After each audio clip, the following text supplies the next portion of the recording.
درود بیننده ارجمند، طاهری سفر هستم و تا 15 دقیقه دیگر شما را از استودیوی رادیو آزادی از شهر پراگ همراهی میکنم. امروز جمعه است 5 میلیون و نخست نگاه به سرخطی خبرها. بعد از آنکه مجلس نمایندگان آمریکا قرار کمک به اوکراین را قبول کرد، زلنسکی و پوتین از گفتگوی روبرو صحبت کردند. من خرسندم که آنها درباره ملاقات صحبت میکنند. فکر میکنم که ما در این کار سهم زیاد داشتیم. روسیه برای ساختن مکتب و تعلیم زبان روسی در آسیای مرکزی از جمله تاجیکستان میلیون ها دلار خرج میکند. سببش چیست؟ از روغن رستنی برای هواپیماها که رسین آماده میکنند، گرانی قیمت سوخت هواپیما در ژاپن را برای یافتن سوزشواری نو باز کرده است. و شروع میکنیم از یک خبری مهم. به اطلاع دریافتی رادیو آزادی، یک گروه از ساکنان ناحیه بلجوان را با گمان آتش زدن حجره خوابی دادستان مراد مقیمزاده بازداشت کردند، در حالی که مقامات شرح نمیدهند. دو منبع رادیو آزادی در نهادهای انتظامی ولایت ختلان روز 5 میلیون گفتند که این گروه از 8 نفر عبارت است. یکی از منبع‌ها با شرط فاش نشده نامش به رادیو آزادی گفت تحقیق ابتدایی روشن کرده است که آنها چند سال باز با نام گلخن افروزان در جماعت سری خواستار بلجوان فعال بوده، گویا به ضد بی‌عدالتی مبارزه می‌بردند. مثل فیلم رابین گود در گذشته در چند آتش‌زنی دیگر دست داشتند. مصاحبان رادیو آزادی علاوه کردند که پرونده 8 عضو گلخن افروزان از طرف ریاست کارهای داخلی ولایت ختلان تفتیش می شود و احتمال است که بعضی از جزئیات به زودی به دست بیاید. تا کنون موقع بازداشت شدگان یا نزدیکان و وکیلان مدافعشان معلوم نیست. حجره را که دادستان ناحیه بلجوان مراد مقیمزاده خوابیده بود، شب 20 می آتش زدند. انگیزه این کار رسما گفتن نشد. مراد مقیمزاده 44 ساله یک سال پیش برای کار در مقام دادستان ناحیه بلجوان به این گوشه ولایت ختلان رفت، اما بعد از سوختن حجره خوابش که همزمان سبب تفتیش فعالیتش گشت از کار رانده شده است. پیش از آن که برگردیم به تاجیکستان، رو میاریم به مسائل مهمی بین المللی. مجلس نمایندگان آمریکا روز 4 میلیون قانون کمک به اوکراین و اعمال تحریم‌های نو به ضد روسیه را قبول کرد.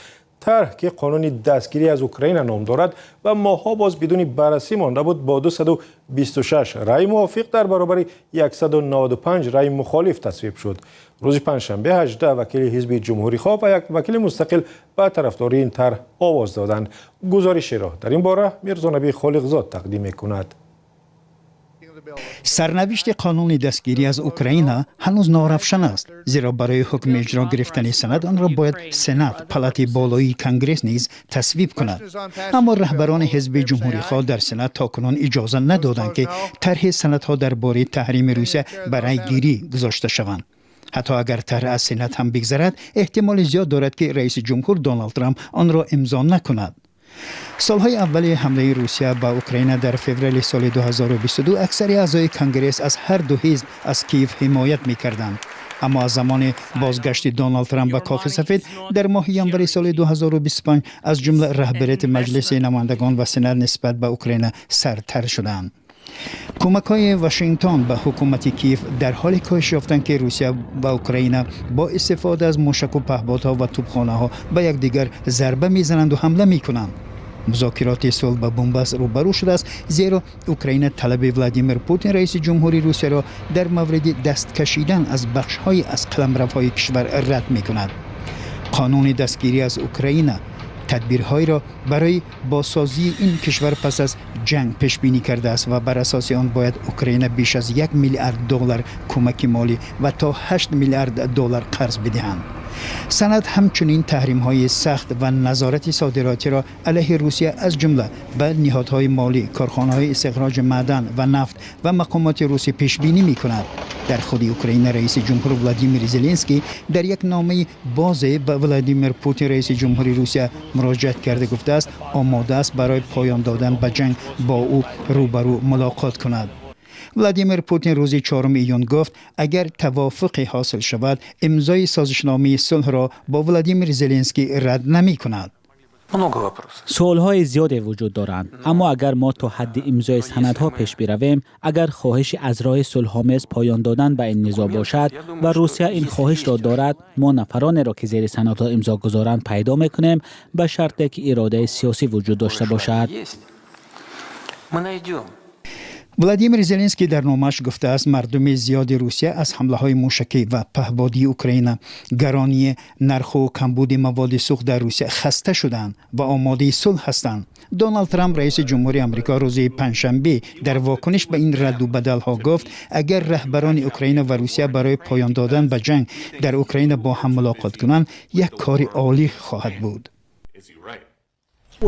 من خرسندم که آنها درباره ملاقات صحبت میکنند. فکر میکنم که ما در این کار سهمی زیاد داشتیم.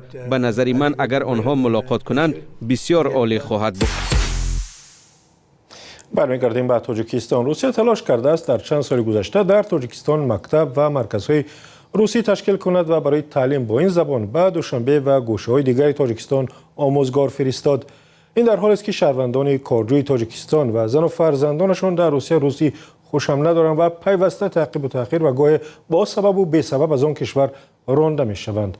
در یک گزارش در بخش مرکزی رادیو آزادی معلوم کردند که سرمایه‌گذاری‌های روسیه در این بخش در تاجیکستان بیهوده نیست و در پس تعلیم و تربیت منفعت‌های سیاسی نهفته است. در صحبت پیش از این برنامه همکارم کیومر سیاتا این گزارش را برای ما و شما خلاصه کرد. طاهر، در این مطلب سرمایه‌گذاری گسترده مسکو برای تعلیم و تربیت در تاجیکستان و کشورهای دیگر آسیای مرکزی یک نوع تلاش برای حفظ نفوذ دیرینه روسیه در منطقه ارزیابی شده است، جایی که حالا چین حضور خود را بیشتر کرده است و طوری می‌بینیم در سالهای اخیر توجه کشورهای غربی نیز به آن افزوده است. در همین حال روسیه تنها در سال 2022 با اجرای یک طرح 150 میلیون دلاری 5 مکتب روسی را در تاجیکستان افتتاح کرد و نیت دارد که تا سال 2030 5 مکتب دیگر سازد. در این مکتب‌ها درس‌ها با زبان روسی می‌گذرند و تاریخ و فرهنگ روسیه از بخش‌های اساسی هستند. با وجود آنکه نسل جوان در تاجیکستان به آموختن زبان‌های انگلیسی یا چینی روی آوردند، طلبات به تحصیل در مکتب‌های روسی همانا بلند بوده است و مؤلفان گزارش گفتند که مهاجرت کاری و امکان تحصیل بی پول در دانشگاه‌های روسیه از جمله سبب‌های اساسی دانسته می‌شوند. همکاران ما با یک ساکن 42 ساله شهر باختر صحبت کردند که یک دخترش در مکتب روسی در همین شهر می‌خواند. نامش مختار است، او بیناکار است و می‌خواهد که پسرش را نیز به همین مکتب دهد. و گفته است که این مکتب راه را به دانشگاه‌های روسیه و احتمال به جایهای بهتری کاری در آن کشور باز کند. یک تحلیلگر سیاسی در تاجیکستان گفته است مسکو با بنیاد مکتب‌های نو روسی در آسیای مرکزی از جمله تاجیکستان نسل آینده را هدف قرار داده است تا نفوذ خود را در دراز مدت تأمین کند. به گفته این کارشناس، جوانان آسیای مرکزی برعکس نسل بزرگسال از دوران شوروی هیچ خاطره ندارند و هرچه بیشتر زیر تأثیر کشورهای غربی و چین میمانند. از کیومر همچنین پرسیدم توجه و سرمایه‌گذاری‌های روسیه برای تأسیس مکتب و تحصیل با زبان روسی تنها در تاجیکستان است یا در کشورهای دیگری آسیای مرکزی هم عین وضع دیده می‌شود؟ روسیه در سراسر آسیای مرکزی ده‌ها طرح آموزشی را سرمایه‌گذاری می‌کند. یکی از طرح‌های نمایان‌ترین این بنیاد قرارگاه دانشجویان با ارزش 200 میلیون دلار برای دانشگاه اسلاویانی روسیه و قرقیزستان در شهر بیشکک است. روسیه همچنین عهد داده است که در سراسر قرقیزستان چند مکتب نو تحصیلشان با زبان روسی خواهد ساخت. در قزاقستان که زبان روسی در برابر قزاقی مقامی رسمی دارد، توجه مسکو بیشتر به دانشگاه‌ها و آموزشگاه‌های کسبی روانه شده است. ولادیمیر پوتین رئیس جمهوری روسیه روز 28 می امسال هنگام سفرش به قزاقستان گفت که تقریباً 60,000 دانشجوی قزاق در مکتب‌های عالی روسیه تحصیل می‌کنند. صرف نظر از کوشش‌های حکومت در ازبکستان برای تبدیل دادن زبان ازبکی به زبان اساسی تعلیم، تحصیل با زبان روسی در مکتب‌های عالی و بخش تکنیکی این کشور همانا سر استفاده بوده است. دانشجویان از ترکمنستان بر اساس سازشنامه‌های بین حکومتی تحصیل خود را در دانشگاه‌های روسیه ادامه می‌دهند و با وجود محدودیت‌های زیاد رابطه‌های تعلیمی را نگاه می‌دارند. در همین جا طاهر باید بگویم که پیشتر هم در کشورهای آسیای مرکزی از جمله تاجیکستان مکتب و دانشگاه‌های روسی بودند، ولی حالا شمارشان بیشتر و توجه مسکو به این سمت افزونتر شده است. سرمایه‌گذاری روسیه به بخش معارف در منطقه در حال انجام می شود که حکومت‌های کشورهای آسیای مرکزی تلاش دارند زبان و هویت ملی خود را تقویت دهند. این روند پس از فروپاشی اتحاد شوروی در سال 1991 آغاز شده، در سالهای اخیر سرعت بیشتر گرفته است. که همکارم کایمر سیاتا درباره تلاش روسیه جهت رایج‌تر کردن تعلیم زبان روسی در کشورهای آسیای مرکزی از جمله تاجیکستان صحبت میکرد. گزارش مفصل را در این باره میتونید در وبسایت azadi.org بخوانید.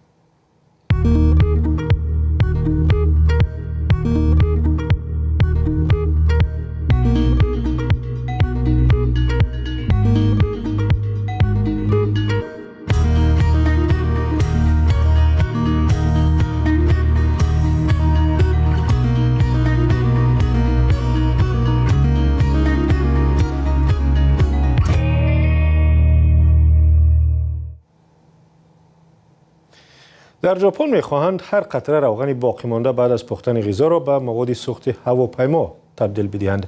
اگر این برنامه حکومتی اجرا شود، در سال 2030 10% مواد سوخت هواپیماهای ژاپن از حساب روغن‌های استفاده شده خواهد بود. در بسیاری از کشورهای جهان روغن یک دفعه استفاده شده را دیگر برای پختن غذا استفاده نمی‌برند. گزارش را در این باره همکارم اسکندر خواجه میرزاده تقدیم می‌کند. ماکی و تنابه با کمال احتیاط پسمانده روغنی را که برای پختن غذا استفاده برد به ظرف پلاستیکی میگیرد. این ساکن توکیو که غذای بریان را دوست می‌دارد، سالانه نزدیک 40 کیلوگرم روغن استفاده شده را به نهادهای مربوطه تقدیم می‌کند. این اقدام که زیر شعار هم بریان کن و هم پرواز عملی می‌شود، بخشی از برنامه زیست محیطی در ژاپن یا خود ژاپن است که هدف از آن کاهش گازهای گلخانه‌ای می باشد. به فرق از سوخت عنعنوی، موادی که از روغن رستنی آماده می شود، مقدار فوق‌العاده کمی گاز گلخانه‌ای تولید می کرده است.